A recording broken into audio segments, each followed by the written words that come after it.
Salut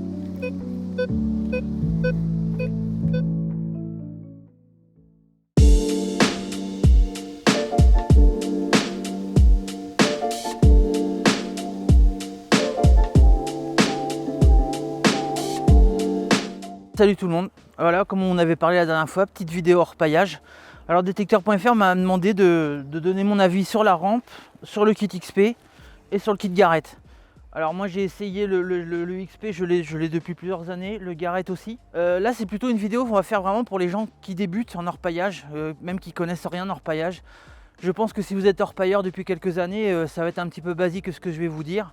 Mais bon, on va essayer de faire les bases, même au bord de la rivière. On va essayer de montrer comment on fait une bâtée correctement. Le matériel, à quoi il correspond, pourquoi il y a des tamis plus petits que d'autres, pourquoi il y a une petite bâtée, pourquoi il y en a une grande. On essaiera d'expliquer tout ça. Je vais vous donner mes conseils par rapport à la rampe. Si vous avez un enfant ou quelqu'un qui veut débuter l'orpaillage, c'est vraiment une rampe faite pour ça. Mais si vous êtes orpailleur et que vous voulez faire du volume, envoyer, c'est pas du tout la rampe qu'il vous faut. C'est vraiment une rampe de prospection, fait pour faire du petit tamisage. C'est plutôt fait pour faire des balades au bord de la rivière plutôt que du gros orpaillage. Voilà, c'est ça que je voulais vous dire parce que beaucoup de gens vont se demander mais elle est petite et tout ça. Voilà, c'est ce qu'on appelle une rampe faite pour la prospection. Ça veut dire qu'elle se rentre dans le sac à dos. En fait, elle a la forme exprès.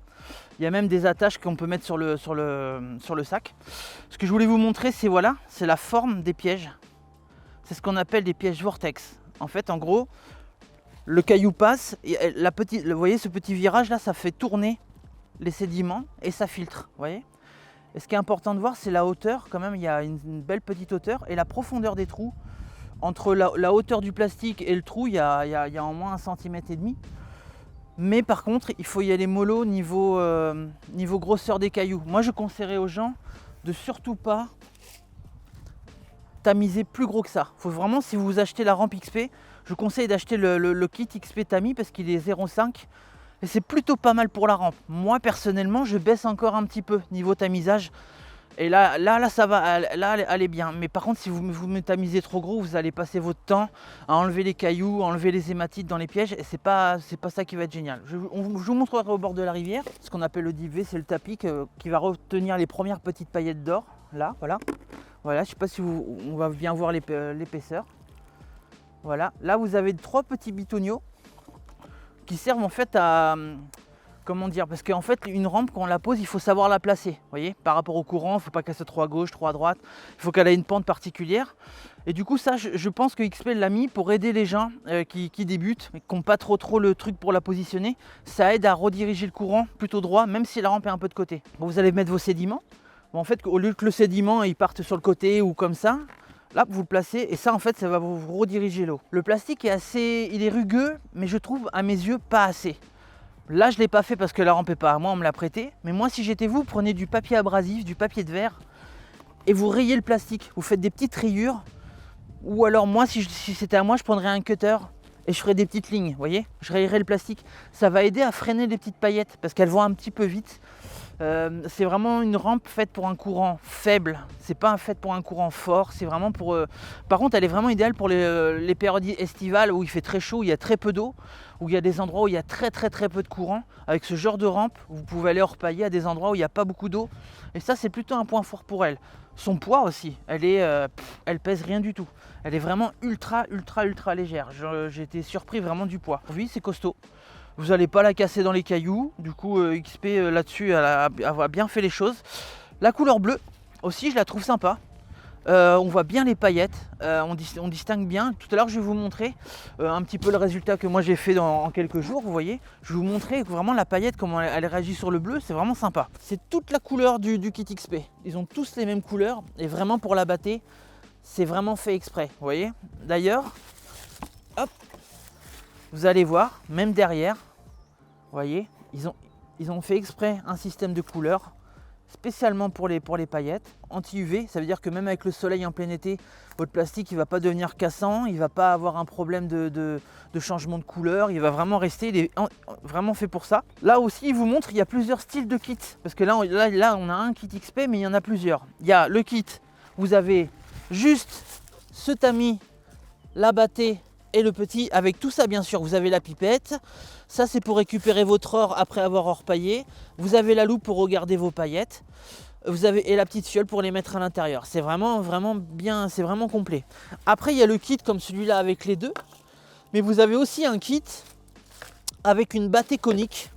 C'est ce qu'on appelle la battée conique. C'est une battée comme ça, c'est la battée chapeau chinois. Vous voyez, un peu à l'ancienne. Et il y a un kit avec ça et le tamis. Après, moi celui-là, personnellement, je ne l'ai pas encore essayé. Je ne sais pas si je l'essaierai un jour. J'ai des amis qui l'ont essayé. Mais je pense qu'il faut déjà aimer faire du tamisage à la battée au chapeau chinois. Parce que c'est vraiment une technique particulière. Faut aimer, je remarque beaucoup que c'est beaucoup les anciens orpailleurs, ceux qui orpaillent depuis 20 ans, 30 ans. Ils aiment bien ce côté traditionnel du chapeau chinois. Mais moi, personnellement, pour moi, il n'y a rien qui vaut mieux que le pan américain, je vous assure. Là, vous avez les grandes rifles. C'est vraiment pour le gros nettoyage, vous voyez, pour enlever les gros cailloux. Après, vous avez les rifles moyennes. Ça, c'est une fois que vous avez enlevé les gros cailloux, vous faites un premier nettoyage avec ça. Et XP a fait un autre truc. Là, vous avez encore une troisième. Ça s'appelle la peau de serpent. Alors, je ne sais pas si ça se voit bien à l'image. Une fois que vous avez enlevé les grosses paillettes, c'est pour récupérer, vous savez, la poudre d'or, vraiment le fin qui est au fond de la battée. Ça aide vraiment à nettoyer. Par contre, si vous commencez l'orpaillage, que vous débutez, personnellement, ça, vous l'essaierez bien après. Une fois que vous auriez bien le mouvement, parce que si vous êtes dans une rivière comme la 16 où il y a beaucoup d'hématites, vous allez avoir de la perte. Déjà, les premières battées que vous allez faire, faites-les dans un seau et regardez ce que vous perdez. Mais là ce qui est vraiment intéressant, c'est les grosses rifles, les moyennes et le petit. Et après, si vraiment vous voulez aller encore plus bas, il y a encore le tout petit, vraiment petit là, et là, il n'y a plus rien. Un autre petit conseil que je vais vous donner, qui est vraiment important, n'orpaillez jamais avec une battée neuve le plastique neuf. Vous voyez, faites des rayures. Soit vous prenez des cailloux de la rivière, vous tournez, vous rayez votre plastique, ou alors vous faites comme moi, je l'ai fait sur la battée garette, vous voyez. J'ai pris du papier de verre et j'ai tout rayé à l'intérieur. Vous inquiétez pas, ça l'abîme pas, mais c'est vraiment pratique parce que le plastique trop lisse freine pas les paillettes, vous voyez. Là, le fait que ce soit rugueux, ça aide à garder les paillettes et pas avoir de pertes. Je vous le conseille vraiment à tout le monde qui achète du matériel neuf d'orpaillage. Rayez votre battée, rayez même le plastique de la rampe. Ça, c'est le kit basique, moyenne, tamis, moyen. Et dans le Deluxe, vous avez 7 battées. Regardez un peu la taille des rifles. Cette battée est vraiment parfaite pour les gens, par exemple, qui n'ont pas encore bien le mouvement pour nettoyer. Je vous montrerai au bord de la rivière comment ça ressemble. Du coup, le fait qu'elle ait des grosses rifles, il y a moins de risque de perte. Vous voyez, le fait, en plus, elle a vraiment, si vous regardez l'angle, ils ont fait un angle parfait. Si moi je suis comme ça, l'eau, elle est parfaitement droite. Vous voyez.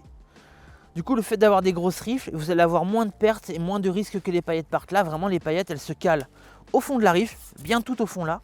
Et là, il n'y a plus de risque de la perdre. Moi, j'adore cette battée. C'est ma battée garette préférée. Là, c'est pour moi les deux meilleures pour l'instant. Moi, j'adore vraiment ces deux battées. Celle-là, je dirais qu'elle est un petit peu plus technique. Celle-là, elle est excellente pour le brut. Le brut, ça veut dire on creuse, on pose la battée, on creuse, on met dedans directement. Vous voyez, on ne s'embête pas à tamiser directement le brut. C'est pour ça, pour la prospection, prospecter, ça veut dire on se promène au bord de la rivière, on cherche les hématites. On cherche le chemin que prend l'or dans une rivière. L'or va toujours au plus court. S'il doit aller d'un point à un autre, il traversera droit. Il va pas. L'or cherche vraiment les endroits les plus courts, l'intérieur des virages. Et après, l'or il se dépose à des endroits où le courant se calme. Il y a des gros virages, le courant est très fort là, il va se poser à un endroit où le courant est un petit peu plus calme, où ça va se déposer sur le côté. Donc il faut chercher tous ces endroits. Et c'est ça la prospection. C'est vraiment, on se balade avec, voilà, moi mon chien m'appelle et je me balade. Et j'ai découvert des super endroits que personne n'avait jamais orpaillé et ça c'est génial. Un autre petite chose qui est très importante dans l'orpaillage, hein, c'est soumis à autorisation. Il faut faire votre demande. Chaque département a ses règles. Il faut les respecter parce que c'est important que tout le monde ne se mette pas à abîmer les rivières. Rebouchez vos trous et quand on repart, on emmène tout ce qu'on a, tous les morceaux de métal, les morceaux de plomb qu'on a enlevés. On se prend une petite, moi je prends la petite battée, je la mets de côté et je mets toutes les choses pas bonnes dedans. Le plomb, les morceaux de ferraille que je trouve et tout ça. Parce que c'est vraiment important de dépolluer nos rivières si vous verriez ce qu'il y a à l'intérieur. Du coup, l'orpaillage est une passion comme la détection. Il faut faire les choses bien.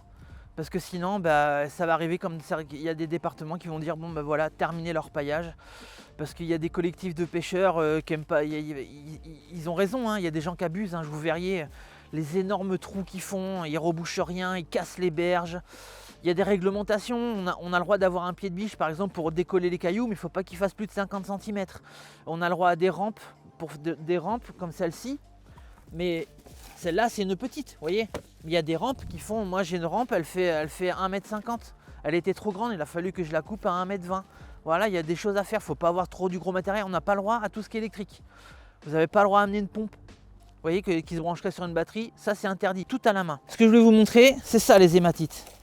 C'est des pierres qui sont très très lourdes. Et cette pierre, il faut vraiment que vous la repériez. Elle est très facile à reconnaître parce qu'elle a un côté brillant, un côté très ferraille, qui est vraiment important, vraiment important à voir. Il y a aussi des choses comme ça qui sont importantes à trouver. C'est des agglomérats, en fait, c'est de l'oxydation métallique qui sont prises par-dessus les cailloux. Et ça, s'il y a du métal dedans, c'est un signe d'oxydation, c'est très très bon. Ça, c'est mon résultat de plusieurs jours d'orpaillage. Là, vous voyez un petit peu d'or. Et vous voyez, là, il y a tout le sable noir. En fait, c'est du sable métallique. Là, on voit pas bien, mais si vous regardez, si je remue, vous allez voir, il y a plein d'or qui se cache derrière, en fait. Voilà, quelques belles paillettes qu'on peut faire. Bon, ben voilà, on a présenté le matériel. Maintenant, on va aller au bord de la rivière. On va aller faire des tests. Moi, je vais prendre juste ma battée.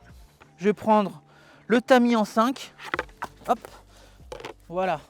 Je vais voir après au niveau de la plage. Je vais peut-être vous prendre la grosse garette pour vous montrer un petit peu qu'est-ce qu'elle vaut niveau nettoyage. La rampe, on va poser la rampe à un petit coin là-bas. Je vais tamiser un peu de sable pour vous montrer un petit peu comment elle réagit aux hématites, comment elle réagit au niveau du courant.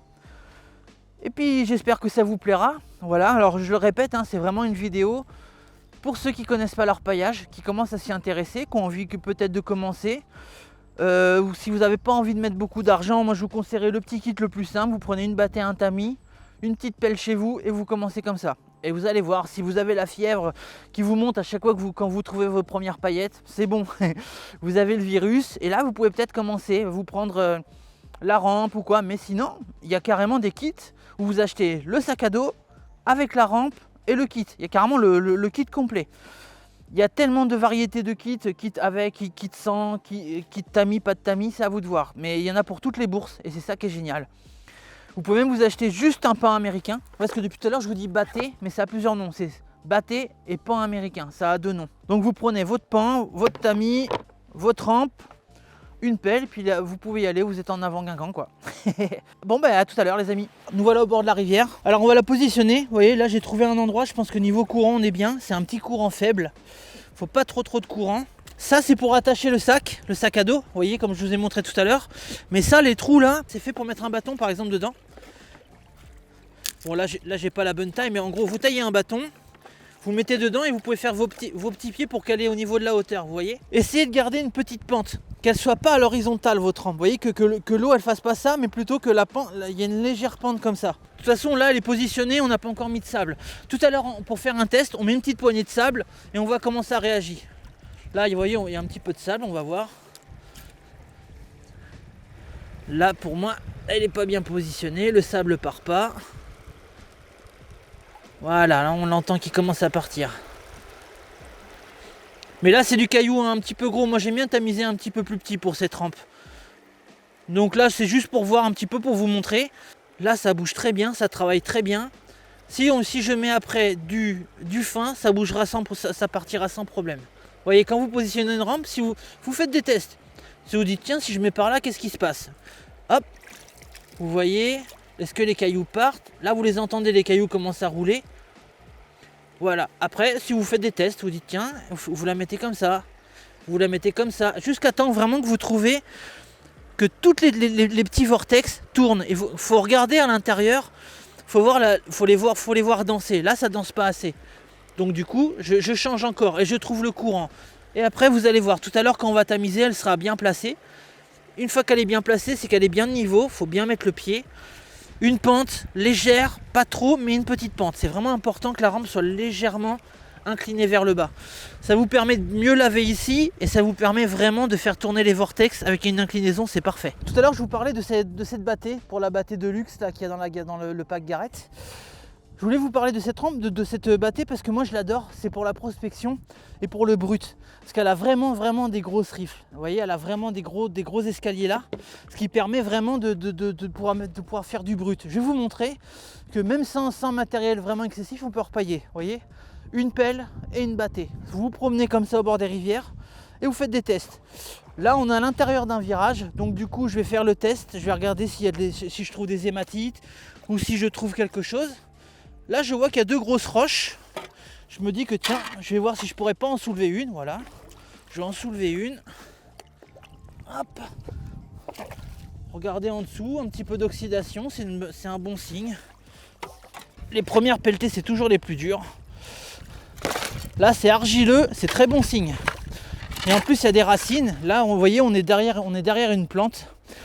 Ce qui fait que quand il y a une crue, l'eau passe là, elle est ralentie par les plantes. Et du coup le lourd se dépose derrière. La pierre, vous voyez, elle a fait comme un petit escalier mais naturel. Alors pour les débutants, si je vous conseillerais, c'est pas trop remplir votre battée, ça sert à rien. Apprenez à faire le bon mouvement. On rince les gros galets, on les enlève.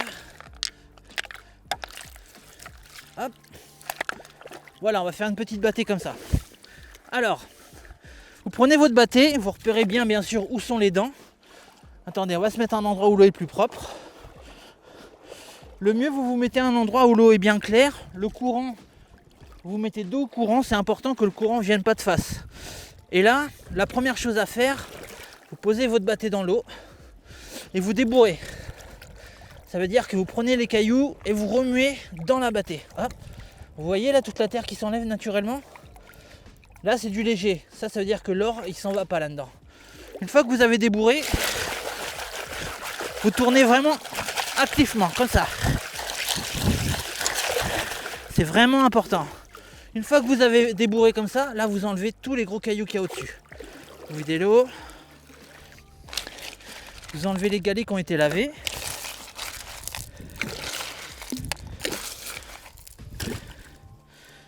Une petite hématite. Et on recommence. Et là, il faut vraiment bien vous enlever la terre.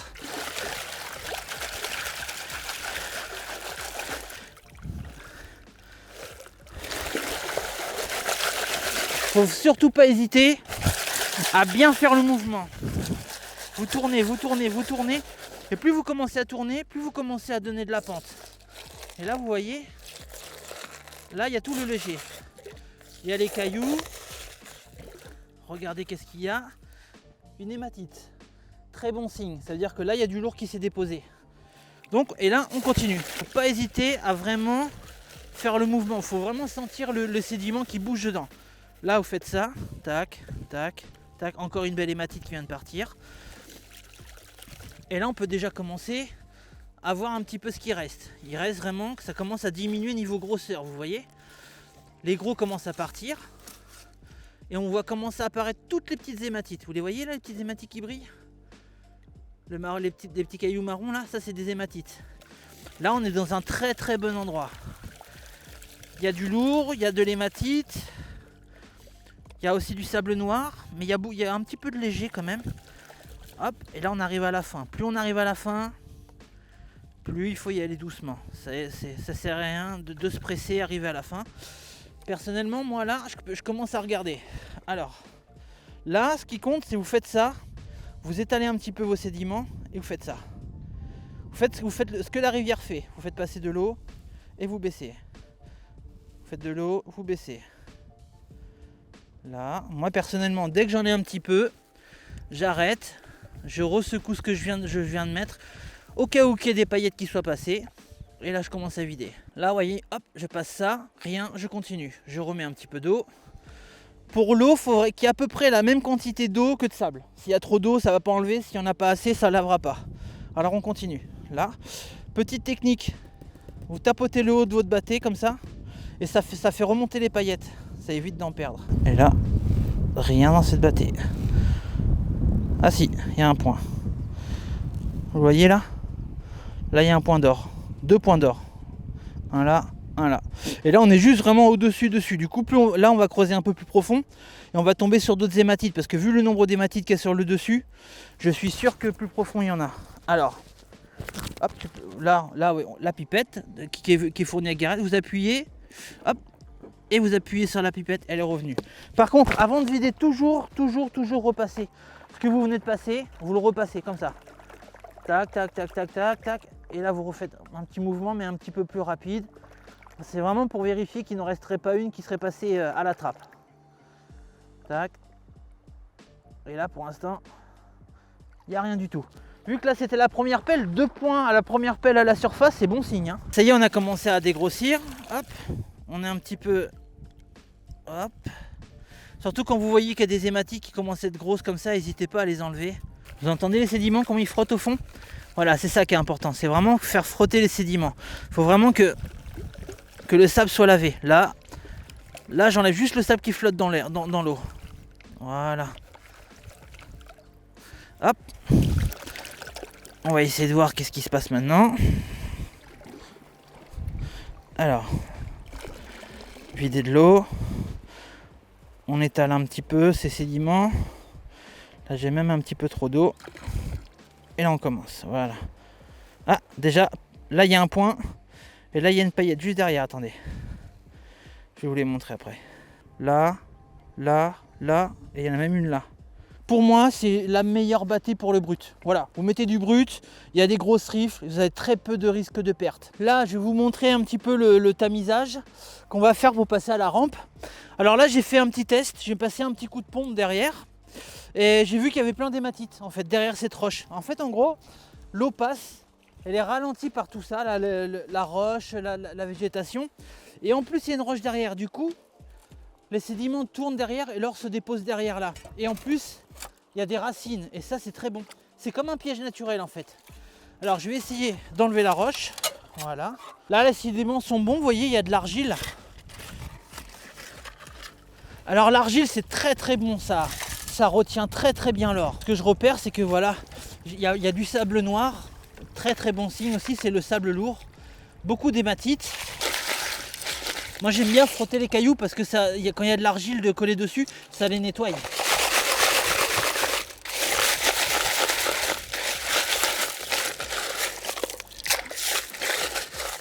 Des fois il y a des morceaux de quartz, on peut trouver avec des lignes d'or carrément dedans. Ça, les paillettes, elles adorent se mettre dans ce genre de petits trous comme ça. Je voulais vous donner une petite astuce aussi. Vous voyez, moi j'ai pris ce genre de tamis comme ça. En fait, quand j'ai ma grande rampe et que j'ai mon concentré à la fin, je le passe là-dedans. Ce qui fait que j'enlève tous les cailloux de cette taille-là, vous voyez. Et bien là, c'est ce que je fais pareil pour cette petite rampe là, comme ça. Je mets mon tamis comme ça. Vous voyez, là, j'ai tamisé à 0,5. Hop, ben je passe le 0,5 là-dedans. Hop, je passe mon 0,5 là-dedans. Je secoue juste un peu comme ça. Hop, hop. En plus, c'est hyper rapide. Et le truc, c'est qu'après ça, la bâtée, je la passe à la bâtée pour voir si j'ai oublié quelque chose. Et je n'ai jamais rien retrouvé dans la bâtée là. C'est incroyable. Mais regardez, moi, mon concentré, je fais ça. Et regardez, vous avez toutes les petites hématites, tous les petits sables qu'il y a là. Je jette pas, hein. De toute façon, ça, je le passe après, je passe ma bâtée. Mais franchement, vous mettez ça dedans. Votre 0,5, vous le passez là. Là, c'est déjà à 0,5. Mais franchement, pour la rampe là, la petite rampe XP, de tamiser comme ça, c'est le top du top. Vous allez voir. Tac. Et regardez ce qui reste à la fin. Je vide juste ça tout doucement. Et regardez la taille du sable. Là, ça, c'est parfait là. Ça, pour la petite rampe là, vous vous éclatez, c'est génial. Et là, vous allez prendre plus de plaisir à passer ça à la rampe que passer ça où ça va boucher les pièges super vite. Et c'est parti, on y va tout doucement. Et là, vous laissez travailler. Alors voilà, là, vous voyez bien l'avantage de tamiser en dessous de 0,5. Moi, j'ai tamisé en dessous de 0,5. Du coup, vous voyez, les vortex, ils sont pas remplis par des cailloux. C'est parfait, ça se lave tout seul au niveau du flard. Donc là, vous voyez, ça lave. Ça passe directement dans les premiers vortex. Le léger passe entre les deux, repasse et repasse dans... À chaque fois, ça repasse dans un vortex avant d'arriver au bout. Regardez, là, vous allez bien voir le travail du vortex.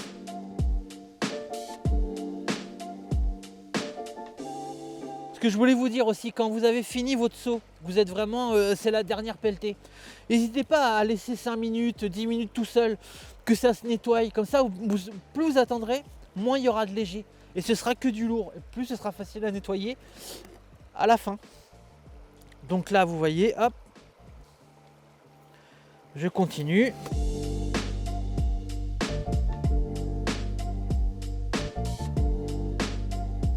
Là, t'as vu, il y a quasiment plus de sable blanc. Et tu vois plus que des hématites. Tu vois tous les petits cailloux marrons? Ça, c'est que des hématites. Ça veut dire qu'il n'y a que du lourd en fait. Tout le léger est en train de s'en aller. Là, si je laisse 10 minutes comme ça, à la fin, il n'y aura plus que des hématites et du lourd. Il n'y aura plus rien d'autre. Et c'est quand même bien pratique. Et ça, c'est vraiment le système Vortex. On voit vraiment là les sédiments qui tournent sur eux-mêmes comme ça. Comment on enlève une rampe sans abîmer tout ce qu'on vient de faire? Vous prenez votre seau, vous mettez de l'eau, vous le mettez en face, hop, ou alors à côté, hein, bien sûr. Et quand vous prenez votre rampe, vous gardez le courant qui coule, vous voyez? Vous faites pas, hop, et voilà. Alors, moi, ce que j'ai à dire sur cette rampe, c'est que j'adore les rampes avec les tapis qui s'enlèvent, parce que niveau nettoyage, c'est beaucoup plus pratique. Mais j'avais entendu des gens qui disaient oui, cette rampe est très compliquée à nettoyer, c'est la galère, il faut des petits bouts de bois pour enlever, machin bidule. Vous avez vu là, regardez. 1, 2, 3, 4. J'ai déjà quasiment plus rien. C'est un truc de fou, regardez. Alors ceux qui disent qu'elle est compliquée à nettoyer, c'est juste qu'ils n'ont pas envie de s'embêter à nettoyer. Au pire, vous faites ça. Vous prenez votre petite pelle et vous faites ça. Et voilà. Là, il n'y a plus rien du tout. Toute propre. Ça, c'est tout ce qui reste comme concentré. Vous avez vu? Quasiment rien. Alors, comme je vous ai dit tout à l'heure, on se met toujours dos au courant. C'est très important. S'il y a le courant de face, une vague, ça peut vous faire tout partir. Alors, là, faut penser que c'est du concentré, hein. Donc, qui dit concentré, dit faire très attention. Vous secouez bien, vous enlevez le sable, que le sable léger. Voilà, là, et on recommence. Hop, j'enlève le léger. Hop, je recommence, j'enlève le léger. Alors là, dites-vous bien que c'est qu'un demi-seau, hein. Ah, je l'ai vu partir. On a une belle paillette là. Là, je sais pas si tu la vois. Juste là au bout de mon doigt. Une paillette. Et il y a quelques points. Pour un demi-seau, c'est bien, hein. On a fait ça d'or. Et encore, je suis sûr qu'il y en a quelques-unes dedans. C'est déjà une bonne chose. Vu qu'on a déjà lavé, on recommence. Vous voyez ce que je vous disais tout à l'heure sur la battue XP? Là, il y a les grosses et là, il y a les moyennes. Du coup, là, on a lavé une fois, on a récupéré. Là, il y a encore un point là. Je vais récupérer après. Et là, on recommence. On lave bien, on secoue bien. Faut vraiment entendre le sédiment qui bouge, qui frotte sur la battue. Là, vous enlevez tout doucement. Quelqu'un qui fait bien sa battue, normalement, à la deuxième étape, il ne retrouve rien.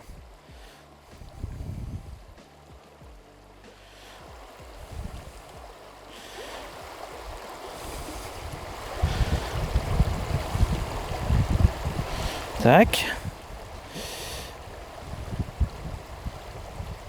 Ah, je crois qu'il y en a une.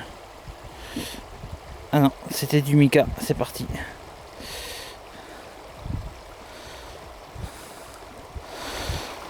Que dalle. On va passer sur la peau de serpent pour voir. Vous voyez le troisième étape que je disais, on va voir. On va remuer. Et on va passer sur la peau de serpent.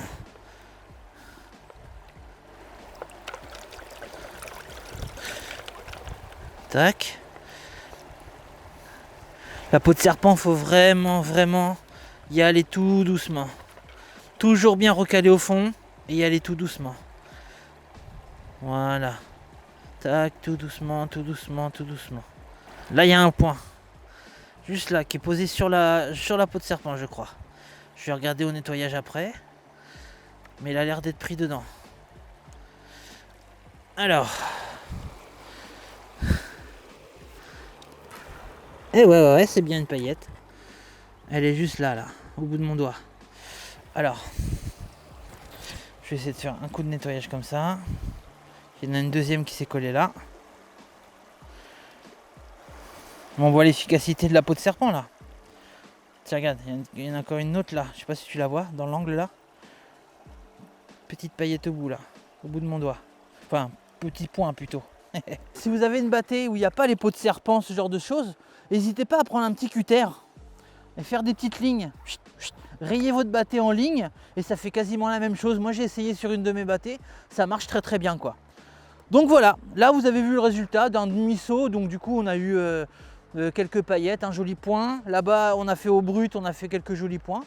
Même si on ne s'est pas fait beaucoup aujourd'hui, bon, on s'est amusé. Puis dites-vous bien que là, on n'a même pas passé 2 heures au bord de la rivière. Hein. Je veux dire, si vous passez la journée, vous pouvez vous faire plaisir. Alors, ce que je vais essayer de faire maintenant, c'est vous montrer que j'ai enlevé tous les cailloux tout à l'heure et qu'il n'y a plus rien, qu'il reste pas d'or dedans. Alors, là on est à la fin du tamisage que j'ai fait tout à l'heure. Quand je suis passé du 5 au en dessous de 5. J'ai enlevé tous les graviers, hein. Pourtant vous avez vu, hein, j'ai enlevé une bâtée entière de gravier. Et regardez qu'est-ce qui reste, un point. Tu le vois? Voilà, voilà. Là, à l'ombre, je pense que tu le verras mieux. Là, juste au bout de mon doigt. Voilà, juste un petit point. Bon, je vais relaver encore un petit coup, voir s'il n'en reste pas un qui traîne. Donc vous voyez bien l'utilité de tamiser encore en dessous de 5, quoi. Ça veut dire qu'on a enlevé toutes les emmerdes, tout ce qui pourrait nous boucher nos pièges. Et un gain de travail de dingue et surtout pas de perte dans la rampe quoi. Et voilà, vous avez vu, de tout ce qu'il y avait, il y avait qu'un seul petit point. C'est quand même génial quoi, pour tous les cailloux que j'ai enlevés. Pour un demi-saut, j'ai enlevé ça rempli de cailloux. Donc c'est quand même que du quartz, que de l'hématite, tout ce qui pourrait vous embêter au nettoyage de fin. Alors ce que je pourrais vous conseiller aussi quand vous êtes à la fin de la journée, que vous avez repaillé, que vous avez mal au dos, que vous n'avez plus trop la patience, que vous êtes trempé, au lieu de faire le nettoyage au bord de la rivière, vite fait, vous le gardez, vous le mettez dans une boîte et vous le ramenez chez vous et vous faites le nettoyage de vos concentrés tranquillement chez vous, hop, en prenant votre temps et vous n'y avez pas de perte. Vous le faites au-dessus d'un seau, comme ça tout ce qui tombe vous le récupérez. Mais bon, moi ce que je peux vous conseiller, comme je vous disais tout à l'heure, après avoir passé au 0,5, avant de passer dans la rampe, dans cette rampe, vous prenez ça. Vous passez le petit caillou là-dedans. Et franchement, vous avez un gain de temps, un gain de plaisir parce que ça ne bouge pas votre rampe. C'est génial. Franchement, moi, je vous le conseille. Voilà, je vais vous donner mon point de vue final. Bâtée, tamis, XP, Garrett, au top. J'adore. La rampe, c'est pas ma rampe préférée parce que comme je vous dis, moi je repaille depuis longtemps. Je cherche un petit peu plus performant. Mais franchement, si vous voulez débuter dans leur paillage, ou vous voulez faire découvrir leur paillage à vos enfants sans qu'ils se cassent le dos à porter du matériel trop lourd, ça, c'est hyper léger, c'est solide. Et avec ça, vous apprenez toutes les bonnes bases. Comment placer une rampe, quel genre de tamisage il faut, où il faut chercher de l'or, où sont les hématites, où sont ce genre de choses. Vous apprenez tout. Et si vous prenez le virus, pourquoi pas prendre du matériel un petit peu plus évolué. Mais franchement, pour apprendre, c'est parfait. C'est ce qu'on pourrait appeler l'entrée de gamme des rampes de lavage. Voilà, vous avez une rampe simple, pas très compliquée, qui fait son travail, hein, parce que moi j'ai fait des tests de perte. J'ai mis nos trempes au bout, j'ai pas eu de perte, en tamisant bien fin. Si vous tamisez à 10, c'est pas la peine, mais à 7 non plus. Pour moi, le minimum, c'est 5. Et après, vous pouvez aller en dessous. N'oubliez pas de rayer le plastique, surtout pas plus d'un seau. Moi je vous conseillerais, vous voyez les gros seaux comme ça, là, les gros seaux de vigne ou les gros seaux, ça c'est un gros seau déjà pour une rampe comme ça, c'est déjà bien. Mais si vous avez un petit seau noir comme ils vendent là, détecteur.fr, les petits seaux noirs de maçon, là vous mettez un seau, c'est vraiment la bonne quantité pour moi. Et vous nettoyez tous les seaux, ça vous apprend et en plus si vous mettez trop de seaux, ça va vous boucher les pièges et vous allez avoir de la perte, ça sert à rien.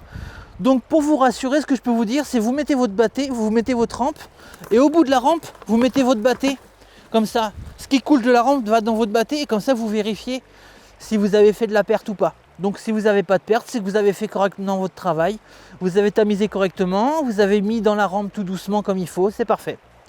Donc voilà, j'espère que mon avis vous aura plu. Comme d'habitude, moi je vous dis ce que je pense. Voilà, c'est vraiment du matériel pour débutants, pour orpailler. Par contre, tamis, tout ça là, vous pouvez y aller, c'est du costaud. J'en ai mis plein la tronche au bord des rivières, ça m'a jamais cassé. C'est très solide. Vous avez plusieurs choix de kits, hein, comme je vous ai dit tout à l'heure, du moins cher ou un petit peu plus évolué. Si vous voulez le kit de luxe, vous aurez cette battée dedans. Allez voir les kits XP qui sont géniales. Vous pouvez acheter chacun soit le tamis tout seul, soit la battée tout seul, voilà, soit par kit. Donc voilà, merci à détecteur.fr pour leur confiance. S'il vous plaît, des petits pouces, ça fait plaisir, des petits likes et tout ça. Surtout des petits commentaires et dites-moi ce que vous en pensez, comment vous voyez les choses.